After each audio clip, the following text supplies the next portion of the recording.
Hello everyone, Don back with my next progress report on my Corsair. As you can see, today is a little overcast, but it was pretty much sunny all day, and it was probably pushing almost 80, and it was one of the first days and weeks that we really didn't have any massive winds.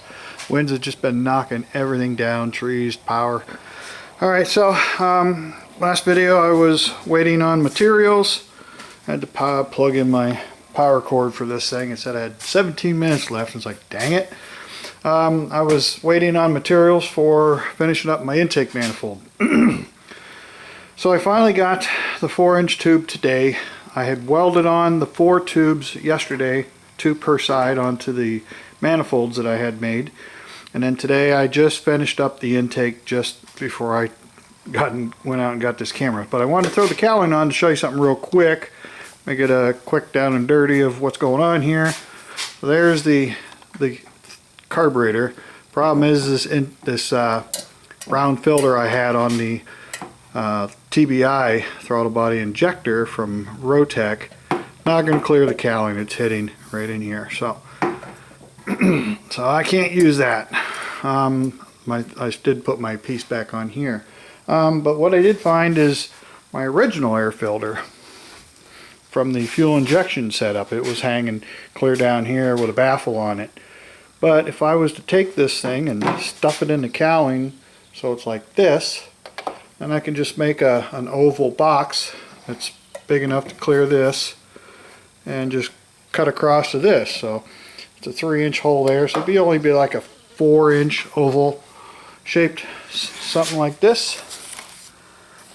4 inches, 2-inch radius, 4 inches in diameter. Air filter on one side and carburetor on the other, so 3 screws. And then this will have to be made up around the top for the choke mechanism and possibly the fuel enrichment, plus a standoff to hook the outer cable to. But it wouldn't have to be very long. It's only 5 1/4 inches, 5, 6, 7, 8. So less than 5, 6, 7, 8, 9, less than 10 inches across is kind of what I'm thinking now. So the air will be sucked in around the inside of the cowling, and that's probably in itself just going to give you some carb heat effect right there. So let's throw this thing out of the way. Let me go ahead and see if I can set this down, and I'm going to pull this cowling back off real quick. I only put in 3 screws, 1 per side. If you don't put these side ones in, it droops in the front. Just little 1/4 28 screws, aircraft bolts that is. And one over here.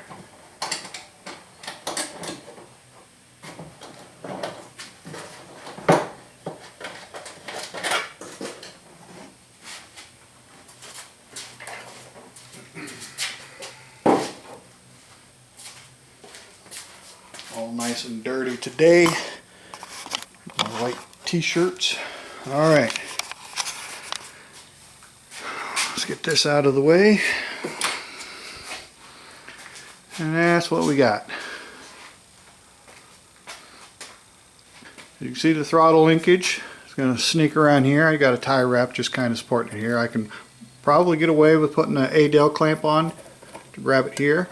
I need to, this is in full retract mode, so I need to make a bracket that I weld onto here, aluminum piece, probably just a piece of 90-degree aluminum angle that I can put a notch in to attach this to, because this has to be stationary, because that's what pulls back and forth. And then when she's working, see if I can do this, you know, it pulls like so and pushes back in. The extension comes out here, so as you see. But that's the throttle arm I got. So once this is anchored in, it'll be good to go. I need to trim the fuel line.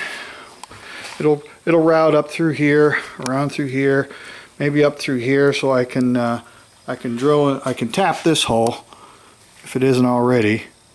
I don't think it is, but I can tap that and put an A-dell clamp there for the fuel line, and then shorten it up. It's longer than I need, and then this is all going to be changed up a little bit. I don't know if I'll be using this regulator or not.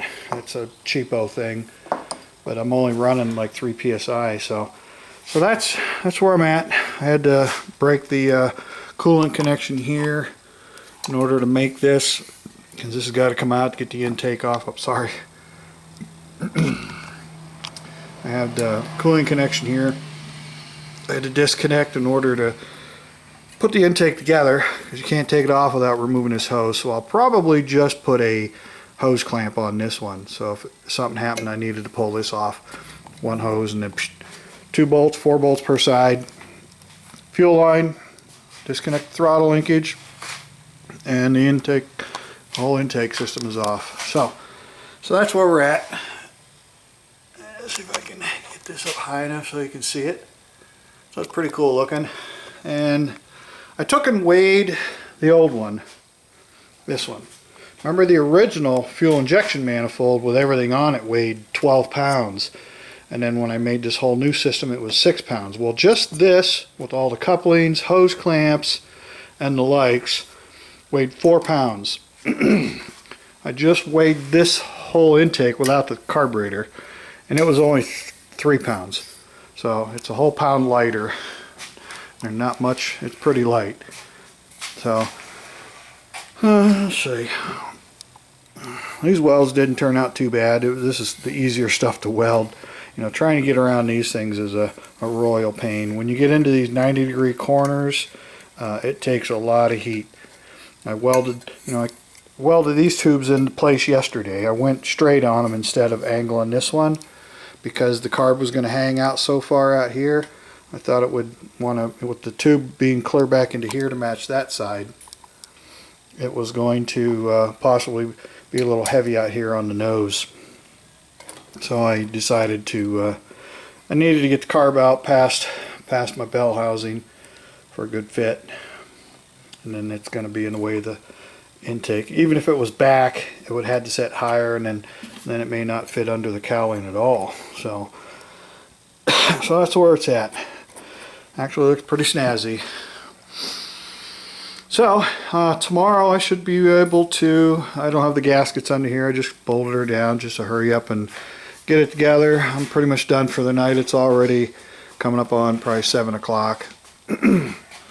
But it's solid. Shake the whole plane. Wings are out there shaking. So tomorrow I'm not going to cut this right away, but I can hook this up, put the tank back on. I took the tank out to empty it so I could work on that leak still. Find some aircraft supplies sells a sealant for wet wings when they take a whole aluminum wing of the airplane and seal it up with the sealant so you can just pour gas in it. There's no bladders. And then the covers, they use it on the covers and everything. The only problem with that stuff is that, man, it's like adhesive glue, you know, epoxy glue, where it doesn't, trying to take the panels off, it's tough. And those panels are, you know, got to be like an 1/8 inch thick just to keep from deforming them and get them off. But, you know, and then they got a ton of screws on them. So, plus the nuts and top are all captive sealed nuts where the bolts don't go all the way through it. But I'm going to look up and see what that stuff is, if Aircraft Spruce, I imagine, sells it. Or it could just be that the gas tank's over there somewhere. It could just be I used a thicker cork gasket on it. If I use a thinner one, it might do a little better. But the RTV stuff, you know, doesn't really want to work. It wants to make it soft. So I put some on this earlier today because it's the way this little heat temp sensing unit was. It wants to fray and break those leads out. It's epoxied into that little brass body, so I packed that full this morning. Looks like it's set up nice. So that's kind of where we're at. I should have this together and running tomorrow. There's the bull vent. It's plenty. This thing, I did get that lever today also. That was the last thing to show up today. So that's what she looks like. Choke. It mounts on. That little hook tab goes inside there, but it's meant to go on like this.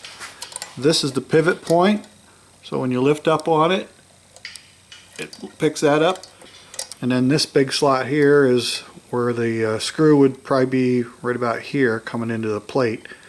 And then it only gives you, if I can get it to cooperate, it only gives you a little bit of lift there, probably not even half an inch, but it only has to come up like 1/4 inch.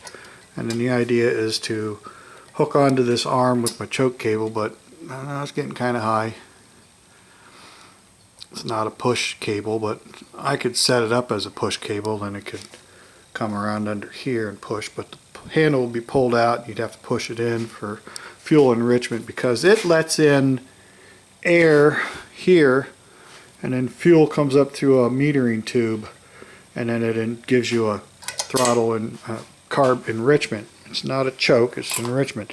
And alright, there's my HEI module I bought. It was in the house after all. I threw it in the box because I'm not going to be able to use it. It's not going to work. So, like I said, it was only $10. That's why I only spend like $10 on this stuff. If it doesn't work, I'm not out a great lot of money. Alright, well, I guess that's going to do it. I'll keep this one kind of short. Short being maybe 15 minutes. So I got to go get some more gas because I dumped the gas out and I threw it in the lawnmower so I could mow, but I didn't get to it today because this showed up just as I was starting to mow. It came at like noon. So and then the other part didn't show up till after 2 o'clock. That little lever. So the only thing I got left coming now is the seal for the back of this. So, but I want to run it and see if it's going to drip with that little adjustment I made with the boat damper disc. So.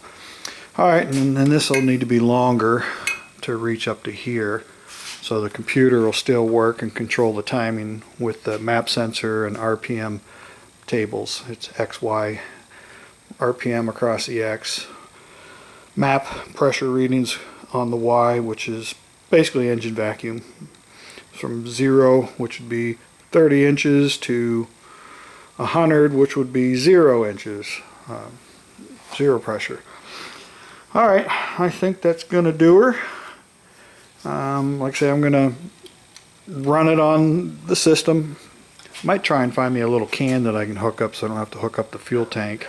Put a little gas in it, but I got to go get some more gas so I can get her running. So I think that's all there is. The next video you should see it up and running again with this, and I'll get this finished up tomorrow too. Get this mounted, get a bracket welded on there, and lock that down. Right now this is only on like 1 thread. So, okay, I guess that's finally going to do her. I don't think there's anything else that I can talk about. I was just waiting on materials and I got it, and I welded all this up today. This was the last thing I welded, was this cover. So, welded that one on, went in, did dinner, and then welded this on. Did these earlier. I took my time welding those on. I'd tack them, put it on there, check it, bang on it, tweak it. I was using a rubber dead blow hammer, plastic hammer, to smack on the intake to kind of help settle it, let it cool down, take it off, flip it over, tack the bottoms, put it back on, bolt her down, tack, hit it, let her set, cool down, and then weld some, and then come back. So it was on off welding all day, especially mostly to let her cool down too, because this thing gets so dang hot with that TIG welder.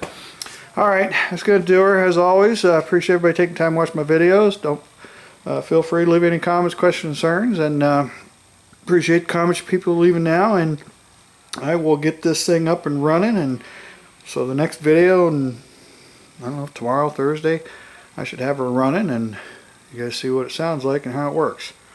Alright, that's going to do her, and I will catch you guys on the next one. So for now, this is Dino Don out.